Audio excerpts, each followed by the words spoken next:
에스겔 4장 1절부터 17절까지 제가 읽습니다. 너 인자야, 박석을 가져다가 내 앞에 놓고 한 성읍 곧 예루살렘을 그 위에 그리고 그 성읍을 에워싸되 운제를 세우고 토둔을 쌓고 진을 치고 공성퇴를 둘러 세우고 또 전철을 가져다가 너와 성읍 사이에 두어 철성을 삼고 성을 향하여 에워싸는 것처럼 에워싸라. 이것이 이스라엘 족속에게 징조가 되리라. 너는 또 좌편으로 누워 이스라엘 족속의 죄악을 당하되 내 눕는 날수대로 그 죄악을 담당할지니라. 내가 그들의 범죄한 횟수대로 내게 날수를 정하였나니 곧 390일이니라. 너는 이렇게 이스라엘 족속의 죄악을 담당하고 그 수가 차거든 너는 우편으로 누워 유다 족속의 죄악을 담당하라.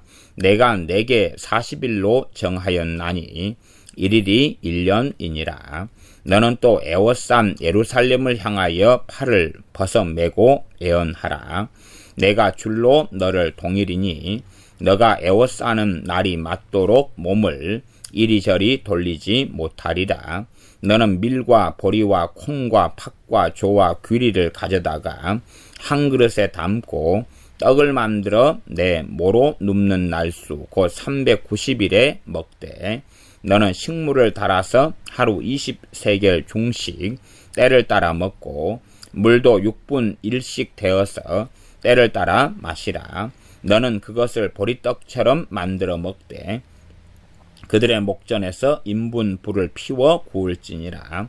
여호와께서 또 가라사대 내가 열국으로 쫓아 흩을 이스라엘 자손이 거기서 이와 같이 부정한 떡을 먹으리라 하시기로 내가 가로되 오호라 주 여호와여 나는 영혼을 더럽힌 일이 없었나이다.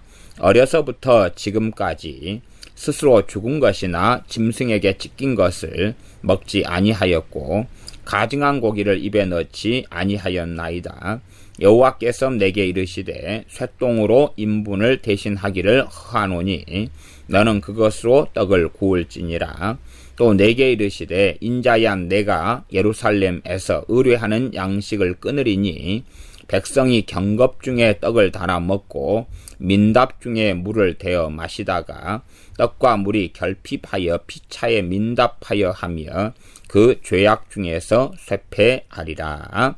아멘.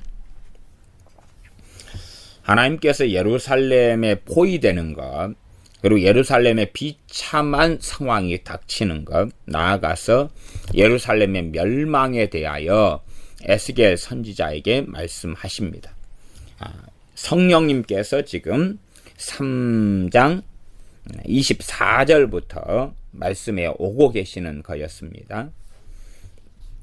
에스겔 선지자의 때가 593년경이다 그랬지요. 593년경.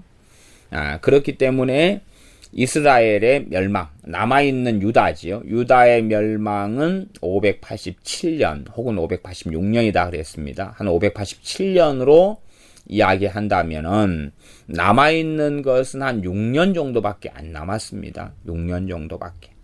그러나 이러한 멸망이 다가와도 거기에 사는 사람들이나 포로로 잡혀왔던 사람들은 곧 다시 금방 좋은 쪽으로 회복될 것이다 하는 마음을 가지고 있습니다. 믿음이 이상하고 하나님을 경외하지도 않는 사람들 가운데서도 자기들은 정말로 하나님을 경외하는 거고 믿음대로 살고 있다고 착각하는 사람들도 이 세대에 얼마나 많이 있습니까?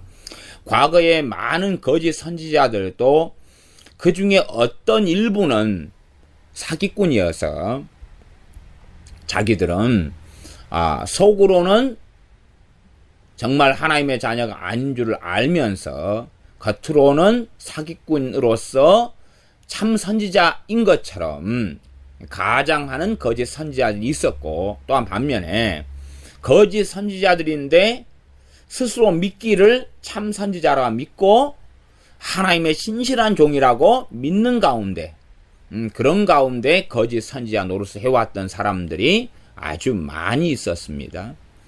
그런 의미에서 진정한 하나님을 경외하지도 않는 어떤 사람들, 나아가 많은 사람들은 자신들이 하나님의 백성이고 하나님의 말씀대로 산다라고 생각하면서 사는 사람들이 그때도 많았다는 사실입니다. 멸망이 몇 년 남지 않고 목전에 도래했는데도 불구하고 안전하다, 괜찮다, 아니면 이렇게 바벨론 포로로 잡혀왔는데 조만간 다시 돌아갈 수 있을 것이다, 그러한 식의 생각을 사람들은 하고 산다는 것입니다.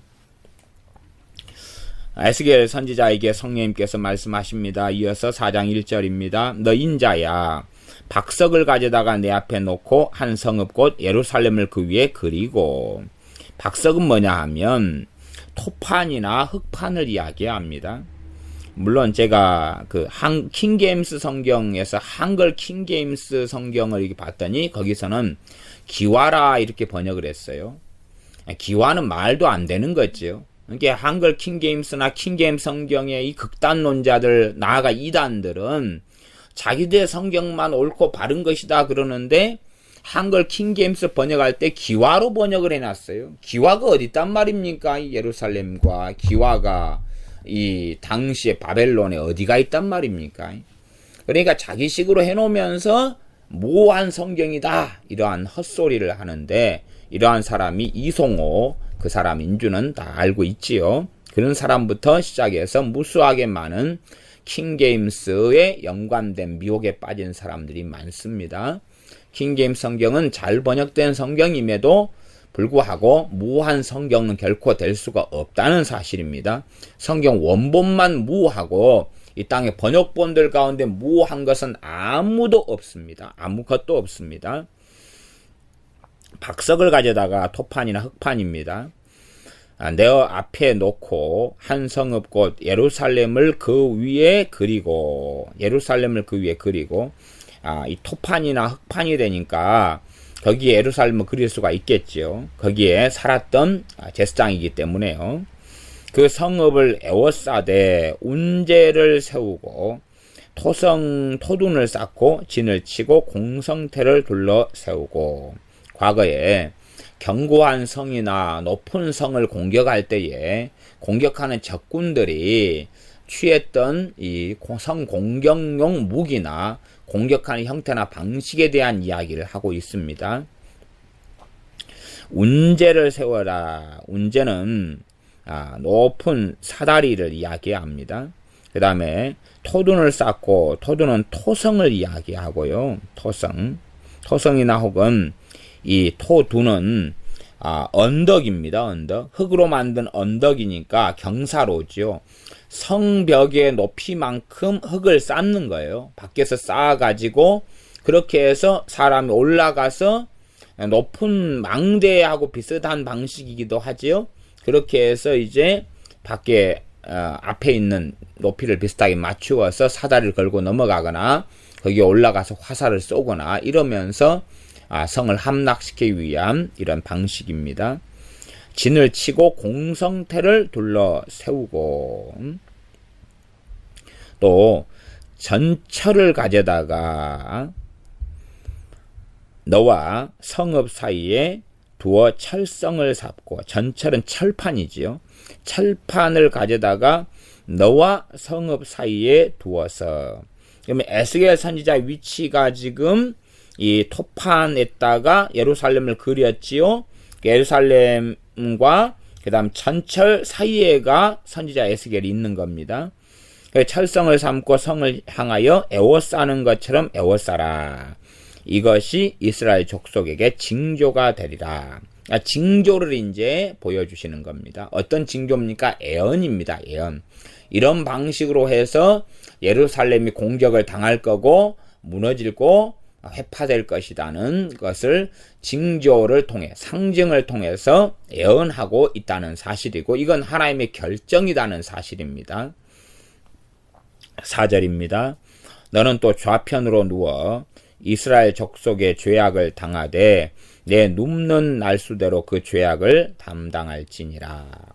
내가 그들의 범죄한 횟수대로 내게 날수를 정하였나니 곧 390일이니라. 너는 이렇게 이스라엘 족속의 죄악을 담당하고.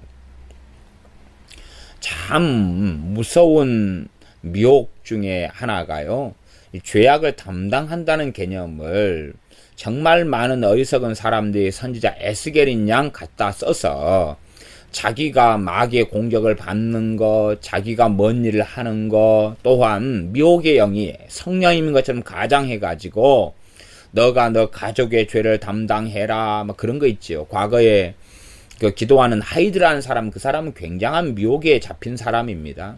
심지어는 그래서 화장실에 가는 것까지도 하나님께 물어보고, 하나님이 화장실 가라 그러면 가고, 가지 마라 그러면 안 가고, 밥도 거의 하루에 한 끼 이런 거밖에 안 먹었던 사람인데, 왜냐하면 자기의 하나님이 너는 오늘 참아 마시라 이렇게 말했기 때문에 그렇습니다. 그러면서 소위 말하면 자기의 하나님이 일거수일투족을 감섭했고, 그래서 선교사인데도 기도만 하게 했고, 그 다음에 그 기도 같은 경우도 기도를 하면서 어마어마한 고통을 많이 당했는데, 그 고통을 어떻게 이해하고 본인 스스로 하나님께 음성을 들었냐 그러면, 너가 저 영혼의 죄악을 담당하는 것이다. 그들의 죄악을 담당해야지만이 그들의 죄에 대한 대가를 너가 지불하는 것이다. 값을 지불해야지 그들의 영혼이 구원받는다. 그러한 얼토당토하는 음성을 듣고 살았고, 지금 현재는 그러한 기도하는 하이드 같은 사람을 본받아서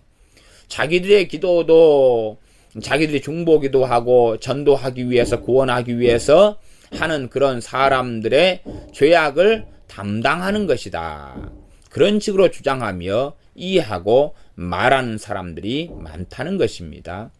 자신들이 자식을 위해 기도하면서 고통을 받으면 자식의 죄악을 담당하는 것이다. 그런 식의 방식이지요. 그러면 정신나간 사람들이나 정신나간 기도하는 하이드였던, 미혹에 잡혀서 기도했던 그러한 하이드 같은 경우가 생각했던 죄악을 담당하는 것이 성경적으로 맞느냐 하는 것을 살펴보겠습니다. 이 죄악을 담당한다는 그러한 이 못돼 먹은 것은 성경을 제대로 이해하지 못하는 데서 튀어나오는 건데, 그들이 생각하는 것하고 본문은 전혀 다른 것입니다. 죄를 담당할 수 있는 분은 주 예수님밖에는, 죄를 담당할 수 있는 분은 존재하지 않습니다. 어디 뭐 천주교에 뭐 성인 사상이 생겼고 마리아가 또다시 생겨났습니까? 이상한 정신 나간 사람들이 자신들이 사람들의 죄를 담당한다고 주장한다는 것은 자신들이 그리스도라는 이야기고, 자신들이 메시아라는 주장하고 똑같은 것입니다. 다시 말하면 주님의 영원한 제사가 불충분하다는 주장하고 똑같은 것입니다. 그러니 하이드 같은 선교사였던 그런 사람이 가지고 있는 신학이나 하나님에 대한 이해는 괴상하고 괴물 같은 것입니다. 그러한 기도하는 하이드 같은 사람의 책을 뭐 최고의 기도의 책이라고 큰 믿음 교회 같은 경우는 써서 중요한 기도에 대한 책으로 삼고, 그러니까 큰 믿음 교회가 어리석은 길을 걸어갈 수밖에 없습니다. 최근에 어떤 사람이 변승 목사에 대한 저의 견해를 들은 다음에 변승 목사의 책을 좀 읽어봤느냐, 또 뭐 요즘에 다이아몬드 같은 이런 뭐 책 나왔는데 사서 좀 읽어봐라 그러는데, 제가 목사의 양심껏 이야기하는데, 제가 변승 목사의 책을 최신간 몇 권 빼놓고는 제 서재에 한 50권 이상의 책을 가지고 있고, 그 중에서 안 읽어본 것은 몇 권을 빼놓고는 다 읽었고, 지금의 다이아몬드 이 책도 제가 구입해가지고 가지고 있습니다. 또한 얼마간 읽었고, 마찬가지로 김세윤 박사나 이 다이아몬드 설교를 할 때에 원전으로 삼았던 이러한 김세윤 박사 책도 제가 구입해가지고 읽었고, 그 다음에 또 그 누구 교수 있습니다. 그 사람 책도 구입해 읽었고, 전부터 저야 한 20년 전부터 김세윤 박사 책은 구해가 저는 읽어왔던 사람이고요. 그러니까 김세윤 박사에 대해서는 변승 목사보다는 제가 10배 이상은 더 잘 알지. 그 양반이 인자접한 사람 아닙니까? 저는 오래전부터 접하고 아는 사람인데요. 뭐 어쨌든 그런 이야기는 차치하고, 그래서 오히려 이러한 변승 목사가 공평하냐? 오히려 칼빈 목사님 기독교 강요라도 읽어보고 주석이라도 정말 제대로 좀 깊이 있게 읽어봤느냐? 그런 것을 저한테 이야기하는 그분은 자기 목사님인 변 목사님한테 이야기를 해야 된다 그 말이에요. 저는 공평하게 변승 목사 책 오랫동안 읽어왔던 사람이고 설교도 많이 들었고 제 서재가 변승 목사하고 김옥경 목사의 설교 받아쓰기 카페에서 했던 자료들로 프린터를 해가지고 제가 아마 제 무릎까지는 프린터한 설교들이 쌓여 있을 거예요. 그 정도는 제가 그래도 다 읽어본 사람이에요.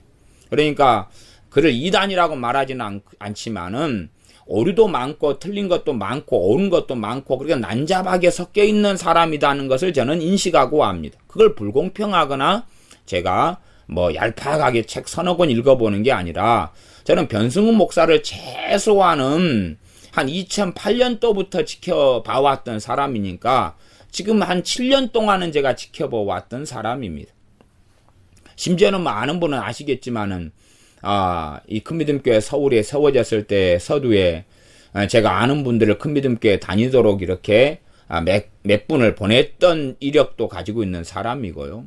오히려 초두에는 큰믿음교회에 대해서 옹호적인 말을 저는 해왔던 목사에 속하기도 했다는 사실입니다. 뭐 그런 건 여담이고 어쨌든 이러한 죄악을 담당한다. 에스겔 4장 4절에 죄악을 담당한다. 너 눕는 날 수도록 그 죄악을 담당한다. 뭐 담당한다는 것에 말에 집착을 너무 하는데 생각해 보십시오. 죄악을 정말로 우리가 생각하는 식으로 담당했다. 그러면 이제 죄가 용서받겠죠. 왜? 대가를 누가 지불했으니까? 에스겔 선지자가 지불했으니까. 그럼 이스라엘과 유다는 심판 받아야 안 받아요? 안 받을 거 아니에요. 안 받을 거 아니에요. 아니 죄에 대한 대가를 지불했으니까 유다는 구원받을 거 아니에요. 예루살렘의 멸망은 없을 거 아니에요. 다시 말하면 혼자 원맨쇼를 하는 것이 되겠지요. 토판을 가져다가 박석을 가져다가 그리고 거기에 또 이 철판을 가져다가 전철로 이렇게 둘러싸고 그리고 성을 공격하고 이런 걸 다 해서 490일 40일간 눕는데 이게 끝난 다음에 이스라엘은 용서받고 유다도 용서받고 회복되고 그 다음에 예루살렘은 멸망당하지 않고 그렇게 해피엔딩으로 끝날 거 아니에요. 그러니까 사람들은 보면서 와 에스겔 선지자 저 사람이 저런 쇼를 했는데 하나도 이루어지지 않네. 그러거나 에스겔 선지자가 내가 이렇게 함으로써 이스라엘의 죄를 담당해가지고 그들이 용서받게 되는 것입니다. 그들이 구원받게 되는 것입니다. 그러고 이제 눕기 시작하면 와 역시 선지자님이로세. 그러면서 결과는 뭐가 나타나야 됩니까? 예루살렘은 멸망당하지 않아야 되고 예루살렘이나 이스라엘 유다는 포로에서 해방돼야 되고 자유국가가 돼야 되고 독립국가가 돼야 되고 아주 놀라운 부흥과 성장과 이런 게 있어야 발전이 있어야 되고 포로에서 돌아감이 있어야 된다는 사실입니다. 죄악을 정말 담당했으면 그런 게 하나도 없잖아요. 그러니까 죄악을 담당했다는 의미가 그게 아니라는 것을 성경을 통해서 명백하게 알 수가 있는 거잖아요.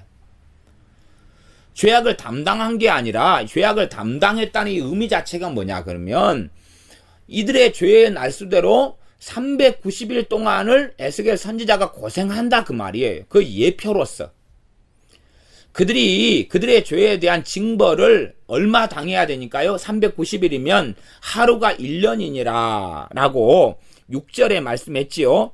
그러니 390년 동안을 이스라엘이 고통을 받고 징계를 받고 심판을 받아야 될 것을 에스겔 선지자를 통해서 하나님께서 선언하신 거다 그 말이에요.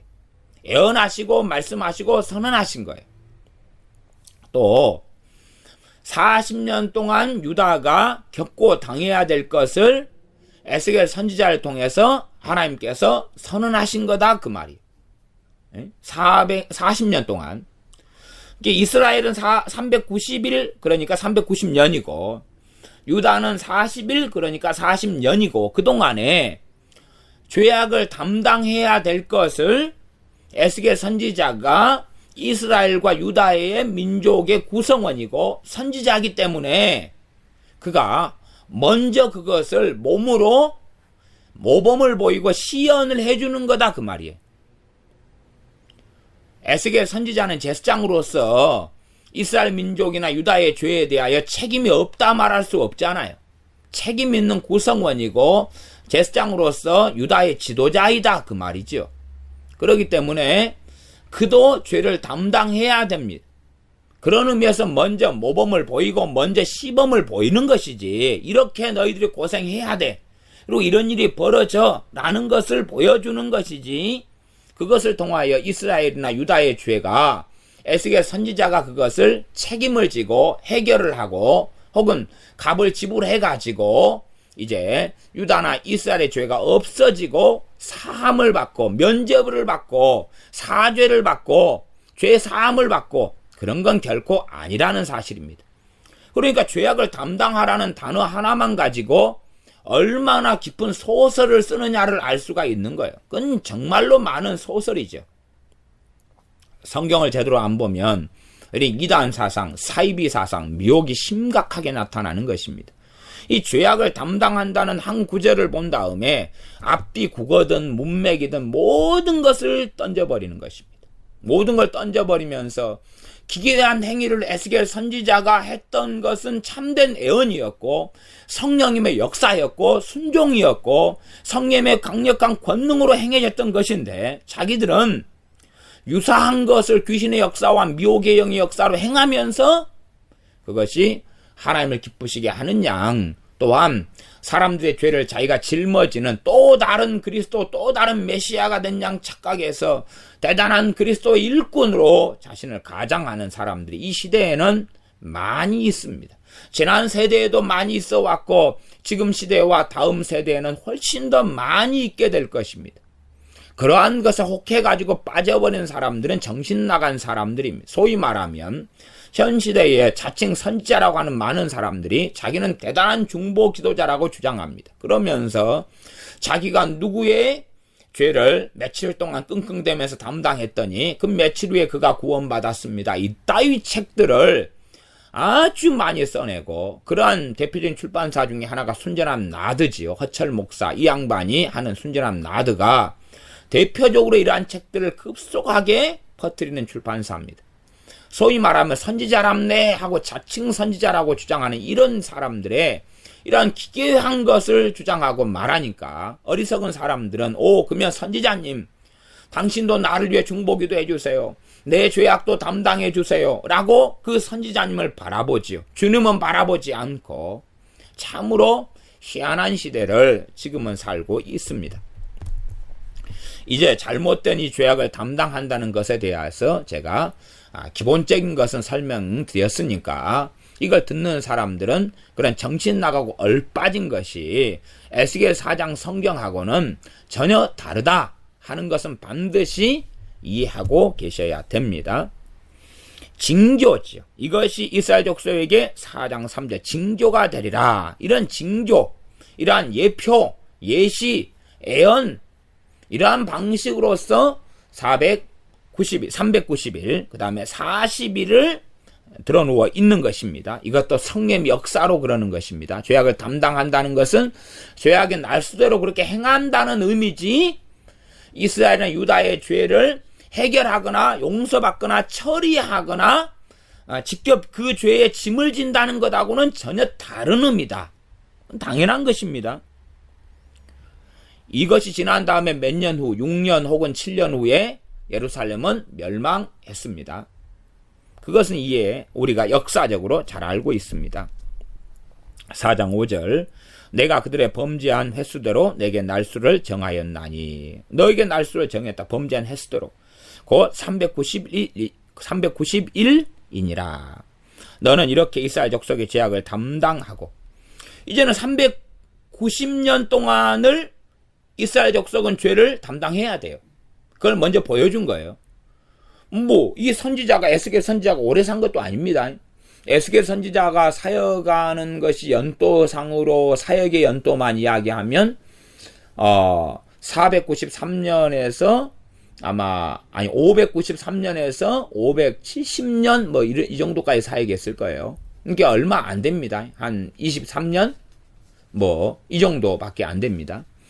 그러니까 이 정도 사역이고 그 다음에 이제 얼마나 더 사셨는지 아니면 사역이 끝나면서 돌아가셨는지까지는 저도 자세히 요즘 에스겔 선지자 이 에스겔서를 강의하지만 에스겔 선지자 인생에 대해서는 요즘에 살펴보지 않았습니다.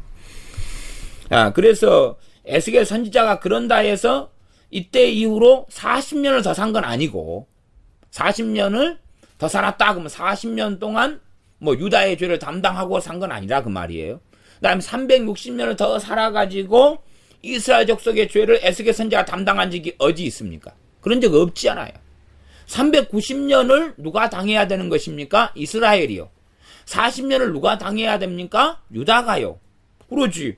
40년을 당해야 되고 390년을 당해야 된다는 것만 딱 들어도 죄를 담당한다는 뜻이 그런 게 아니라는 것을 멍청이 아니고는 다 아는 거예요.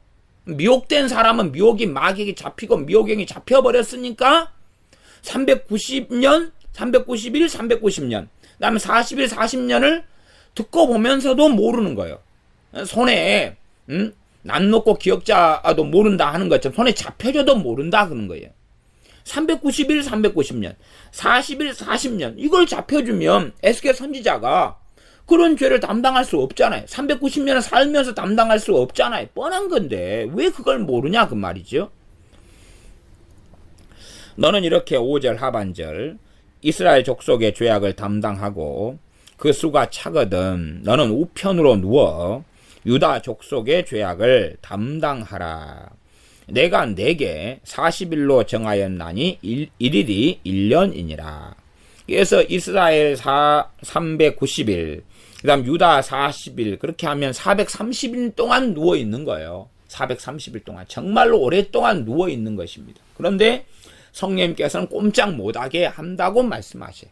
할 일 다 하는 게 아니라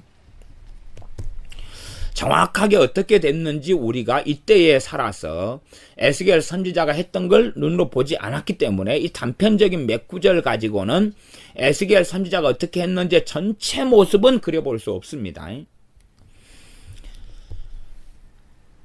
6절 하반절 내가 내게 40일로 정하였나니 1일이 1년이니라. 7절 너는 또 애워싼 예루살렘을 향하여 팔을 벗어매고 애언하라. 팔을 벗어맨다는 것은 막 사람이 성기를 났을 때 팔을 걷어붙이고 하잖아요. 이것을 팔을 걷어매고는 걷어 올리고입니다. 올리고 애언하라는 것은 심판을 애언하는 것입니다. 그러니까 어떤 번역 성경은 팔을 걷어 올리고 심판을 애언하라 이렇게 번역하기도 합니다. 내가 줄로 너를 동일이니 너가 애워싸는 날이 맞도록 몸을 이리저리 돌리지 못하리라. 그러니까 성령님께서 선지자를 줄로 동여 맨다는 것입니다.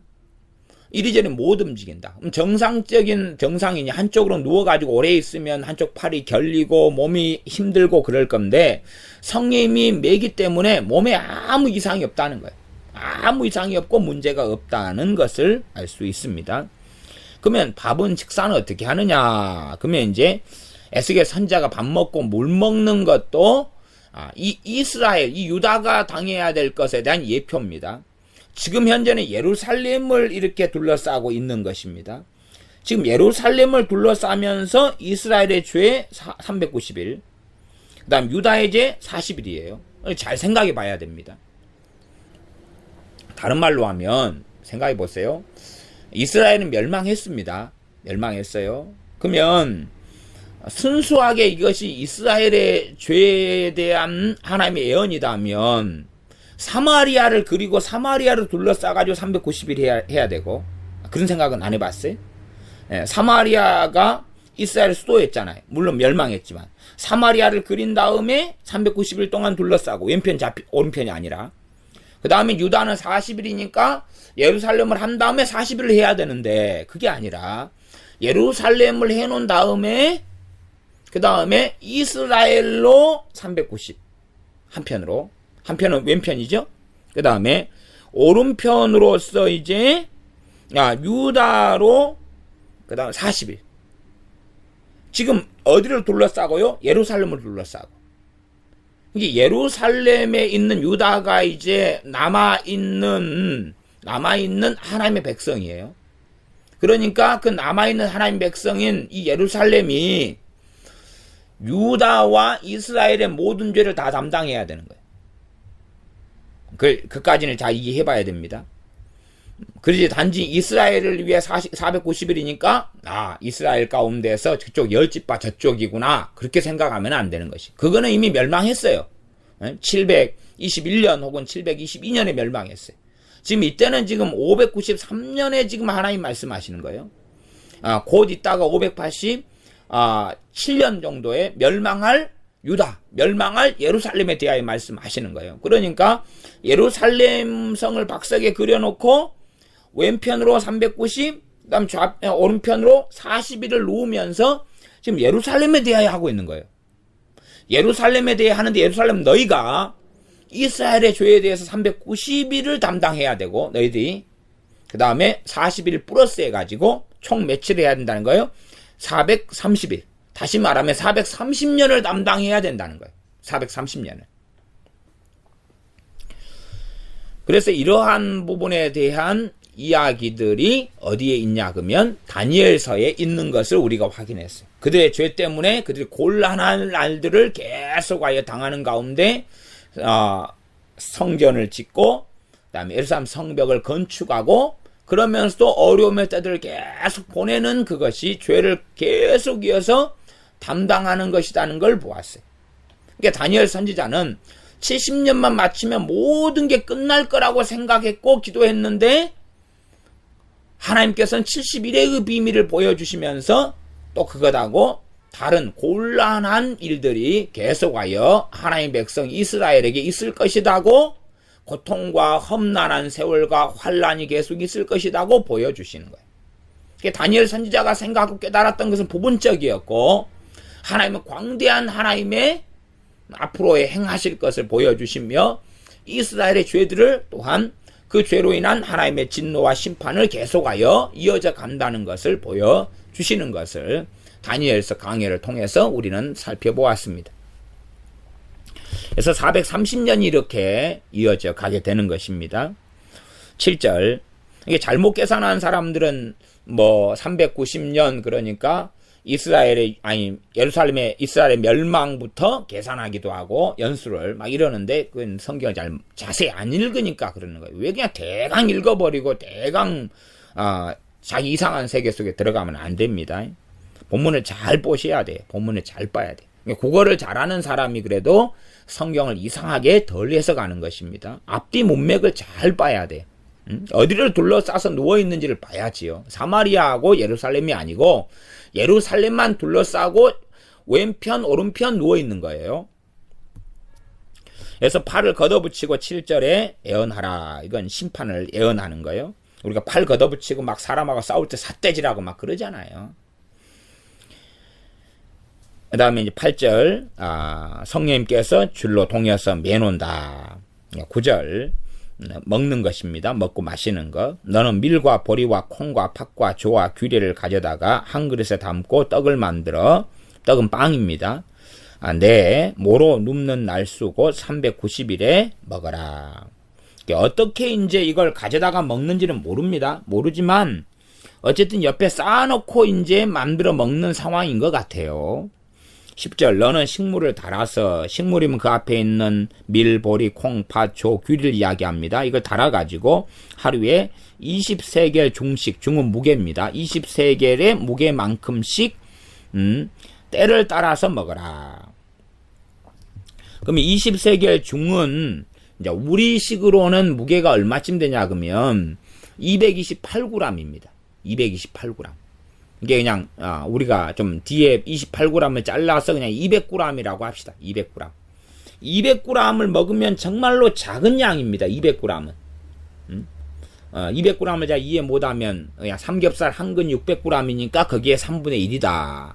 이것을 음식으로 먹는 거다. 11절 물도 흰 6분의 1씩 되어서 때를 따라 마시라. 때를 따라 마시라. 여기에서 이제 일반적으로 어떻게 해석하고 이해하냐 그러면 하루에 한 번 먹는 거고 그 다음에 하루에 이 정도가 다다 그 말이에요. 하루에 한 번이고 이게 다다.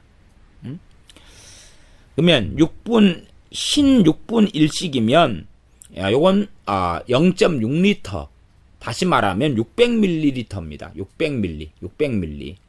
600ml니까 우리가 보통은 그 물이 있는 큰 병이 얼마냐면 2리터짜리 병이에요. 보통 병이 물이 들어있는 생수병이 2리터짜리가 큰 병입니다.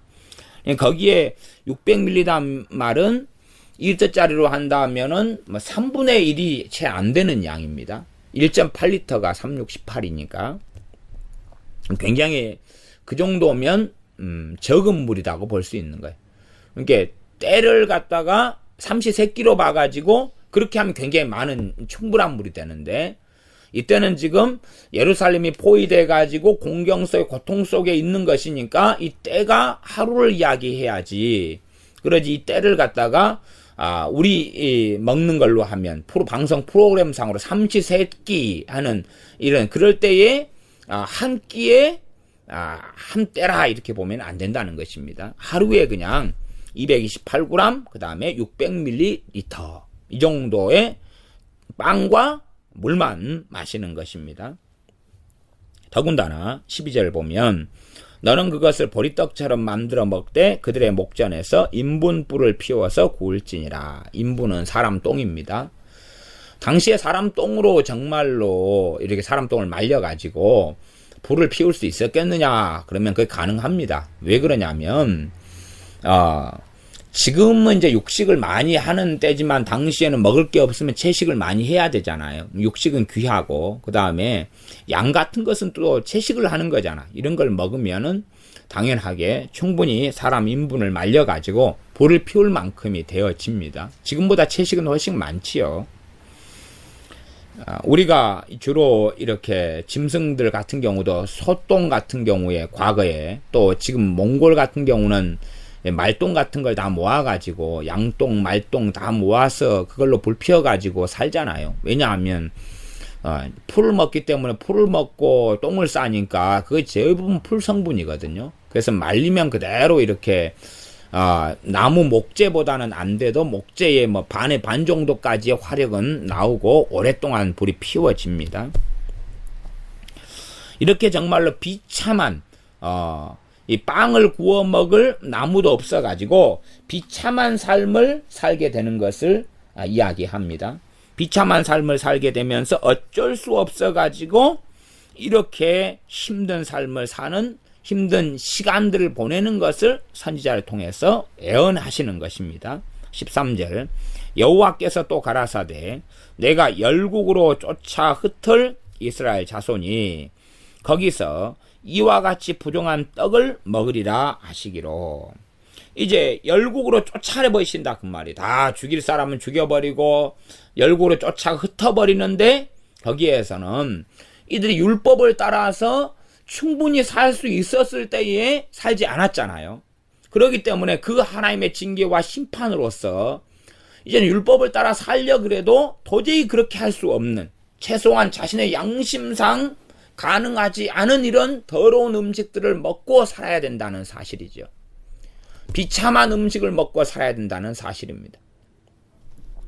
예를 들어 예수 믿는 사람이 절간에서 그냥 말하자면 절의 청소부가 된다고 생각해 보십시다. 예수 믿는 사람이 절의 청소부가 될 수밖에 없어요. 그냥 운명적으로. 그래서 불상을 닦고 쓸고 불당 안을 쓸고 닦고 이런 삶을 사는 건 정말 양심상 비참하고 어려운 일이잖아. 이런 것 같은 일을 하게 한다고 하나님 말씀하시는 거예요. 너희들이 지금 충분히 나를 바르게 믿고 섬길 수 있는 이런 시간과 때를 보냈는데도 불구하고 너희들은 내 말을 지키지 않았다. 그러니까 너희들이 정말로 부정한 떡을 먹는 것처럼 비참한 이런 삶, 이런 떡을 먹을 수밖에 없는, 깨끗한 음식, 정결한 음식이 아니라 부정한 음식을 먹고 살 수밖에 없는 그러한 환경, 전혀 깨끗한 음식을 먹고 살기엔 불가능한 환경 속에 너희를 집어넣어 버리겠다고 하시는 것입니다. 14절 내가 가로되 오라 주 여호와여 나는 영혼을 더럽힌 일이 없었나이다. 하나님 말씀 율법을 지키는 것하고 영혼을 더럽히는 것은 하나로 갑니다. 몸만이 아니라 이렇게 이제 선지자는 보고 있었습니다. 어려서부터 지금까지 스스로 죽은 것이나 짐승에게 찢긴 것을 먹지 아니하였고 가증한 고기를 입에 넣지 아니하였나이다. 가증한 고기란 말은 정결하지 못한 고기를 가증한 고기라 그럽니다. 우상 숭배한 고기도 그렇고, 왜? 그 고기는 정결하지 못하잖아요. 그것만이 아니라 바르게 하나님 말씀에 따라 도축되고 잡아진 고기가 아닌 것들, 나아가서는 정한 짐승이 아닌 이런 부정한 짐승의 고기들을 다 가증한 고기라 그럽니다. 그냥 간편하게는 정결하지 못한 고기, 그렇게 이해해도 좋습니다. 15절, 여호와께서 내게 이르시되 쇠똥으로 인분을 대신하기를 허하노니 너는 그것으로 떡을 구울지니라. 소똥으로 떡을 구워 먹는다 그래도 참 비참한 삶이지요. 이러한 삶의 모습과 모양과 인생과 삶과 이런 것을 선지자가 보여주는 것입니다. 며칠 동안 보여줍니까? 390일 더하기 40일, 430일 동안. 430일이면은 거의 1년이 365일이니까 1년하고도 2달이 좀 넘는 시간이 됩니다. 그 정도를 계속하여 이런 모습을 사람들은, 이스라엘 백성은 보아야 한다는 것입니다. 16절, 또 내게 이르시되 인자야 내가 예루살렘에서 의뢰하는 양식을 끊으리니 백성이 경겁 중에 떡을 달아 먹고 민답 중에 물을 대어 마시다가 떡과 물이 결핍하여 피차에 민답하여 하며 그 죄악 중에서 쇠폐하리라. 예루살렘에서 의뢰하는 양식을 하나님이 끊어버리겠다. 먹을 것이 없게 만들어버리겠다. 이게 하나님의 진노와 심판이 얼마나 무서운가를 압니다. 그러면 양식이 끊어지면 제일 괴로운 사람은 누굽니까? 가난할수록 괴롭고 비참하죠. 그가 먼저 심판을 받게 됩니다. 어린 아이들 괴롭지요. 먹을 게 없으니까. 인자 태어난 아이들 비참하죠. 또 엄마에게 임신된 아이들도 비참하죠. 다 하나님의 심판을 아무도 벗어날 수 없습니다. 의뢰하는 양식을 끊으리니 백성이 경겁 중에 떡을 달아 먹고, 경겁 중에는 공포에 휩싸인 채 그렇게 해도 되고, 아니면 걱정과 근심에 휩싸인 채 그렇게 해도 됩니다. 민답 중에, 민답도 두려움에 쌓인 채, 민답이 두려움에 쌓인 채 물을 대어 마시다가. 왜 물을 대어 마십니까? 대어 마신다는 이야기는 달아서 마신다는 이야기예요.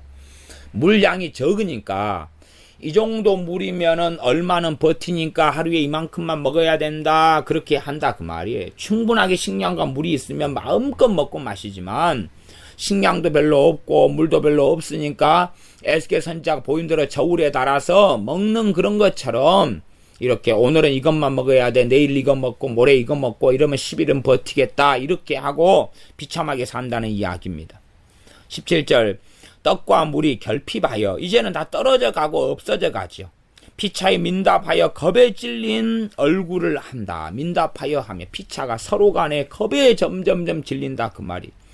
왜냐하면 얼마간 버티면서 예루살렘 성이 포위돼서 얼마간 버티면서 하나님 도와달라고, 살려달라고, 벗어나게 해달라고, 적군이 물러가게 해달라고, 승리하게 해달라고 막 기도하는데 전혀 그런 조짐도 없고 더 비참해져 가고 답은 안 보이고, 앞뒤 진퇴 양난이요, 앞과 뒤가 다 벼랑 끝에 있는 것을 자신들은 경험하고 보니까 그들의 얼굴이 피차에 민답하다, 피차에 겁에 질린 얼굴을 하고 그 죄악 중에서 쇠폐하리라.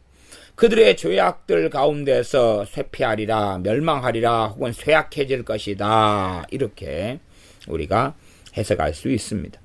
얼마나 하나님께서 이 예루살렘에 진노하시고 이스라엘과 유다에 진노하셔서 이스라엘은 멸망되어 버렸는데도 이스라엘의 죄를 또한 남은 하나님 백성인 유다가 390년을 추가로 해서 담당해야 하였던 것입니다. 그리고 이스라엘 백성 예루살렘에 살던 이들은 얼마나 비참한 가운데 이 소량의 이런 빵을 먹고 소량의 물을 마시다가 그것도 떨어져 가지고 쇠폐해 가는 것, 이것이 그들의 죄악 가운데 일어난 일이고, 이렇게 행하시는 하나님은 불변하시는 하나님이시기 때문에 우리가 성경 66권을 통하여 예수님의 사람들은 죄와 씨름해야 되고 죄와 싸워야 되고 이 앞에 있는 말씀처럼 죄를 담당할 수 있는 것은 사람은 절대 담당할 수 없고 우리 주님께서만 영원한 제사와 영원한 속죄를 통하여 죄를 담당하셨다는 것을 정확히 기억하고 알고 있어야 됩니다. 그러므로 죄를 가지고 주님께 끊임없이 나아가며 주님을 힘입어서 죄와 싸우며 기도하며 죄를 끊어버리며 해결해 나가는 이러한 믿음의 싸움, 선한 싸움의 길을 예수님의 사람들인 우리는 걸어야 됩니다. 기도하겠습니다. 아버지 하나님, 참으로 어리석고 미혹이 만연한 시대 속에 살면서 이 거짓된 자들, 거짓된 선지자들은 거짓된 가르침을 계속하면서 자신들이 예수님께서 또한 전능하신 하나님께서 시키셨다면서 사람들의 죄들을 담당하고 짊어질 수 있는 것처럼 거짓된 망상의 말들을 가리키고 또한 이것을 받아들이는 사람들은 스스로도 자칭 선지자가 되어져서 자신의 가족들의 죄를 자기들이 짊어지고 담당할 수 있는 것처럼 착각하며 어리석은 길을 걸어갑니다. 이러한 미혹 속에서 빠진 사람들이 벗어나도록 은혜를 주시며 말씀을 그대로 보는 눈을 열어주시옵소서. 또한 나아가 이스라엘 또한 유다의 죄악을 통해서 하나님께서 얼마나 엄정하게 430년이라는 연수를 가지고 심판하셨는지를 우리가 듣고 보험에 우리가 죄를 가볍게 여기지 말고 죄하고 심각하게 싸우고 또 싸우고 또 싸우며 또한 죄를 주님의 영원한 속죄만으로 주님의 십자가만으로 죄의 문제를 해결해 가오매 죄를 가지고 주님께 또한 가지고 나가며 회개하며 또 회개하며 주님을 신뢰하며 또 신뢰하며 주님의 능력을 받고 은혜를 받아 죄와 싸우며 또 싸워서 날마다 거룩해져 가고 날마다 깨끗해져 가고 날마다 정결해져 가고 때로는 죄하고 싸움에서 넘어지고 쓰러져도 포기하지 않고 다시 일어나서 죄와 싸우는 하나님의 자녀들인 우리가 되게 하여 주시옵소서. 예수님의 이름으로 기도하옵나이다. 아멘.